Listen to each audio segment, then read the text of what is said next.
Diabetes रोगी खातु ना यही खाद्य हो पारे समस्या। आजिकल डायबिटीज बा मधुमेह एक बड़ समस्या पलटि जाइए। 12 वर्ष आरंभ कर वयस्क लोक पर्यंत यही रोग पीड़ित होती। तेणु डायबिटीज रोगी मैंने निजर खाଇବା पीवा उपर ध्यान देवा उचित। विशेषकर अधिक सुगर थिबा फल और परिबा खाଇବା उचित नुहे। वर्तमान सुधा डायबिटीज रोगर कौन सठिक चिकित्सार सूत्र बाहरी ना। एथिपाई विभिन्न आधुनिक औषध बाहरी यह सठिक काम नक शरीर उपर कुप्रभाव पकाउछि। तेणु डायबिटीज रोगी मानकर निजर खाଇବା पीवा उपर ध्यान देवा उचित। तबे आसंतु जानिबा डायबिटीज रोगी कौन खाଇବା उचित और कौन अनुचित। डायबिटीज टाइप 1 और टाइप 2 एपरि दुई प्रकार होता है। उच्च ग्लाइसेमिक इंडेक्स फल मध्य कदली, संतरा, आंब, अंगूर, किशमिश, खजुरी, नाशपाती सामिल रही।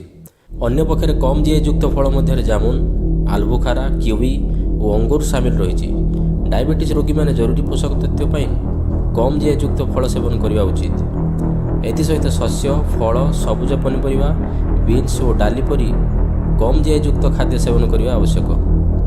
उच्च जीए युक्त खाद्य सर्वदा शरीर पर खराब हो न थाए, मात्र यह डायबिटीज बहुत क्षतिकारक होता है। चॉकलेट, केक रे जीआई कम रही है, तेणु यह सेवन करने हानिकारक होता है। मीठा, कोल्ड ड्रिंक्स, व्हाइट ब्रेड, आलू, धला चाउल परी हाई जीए युक्त जिनस डायबिटीज रोगी क्षतिकारक होता है।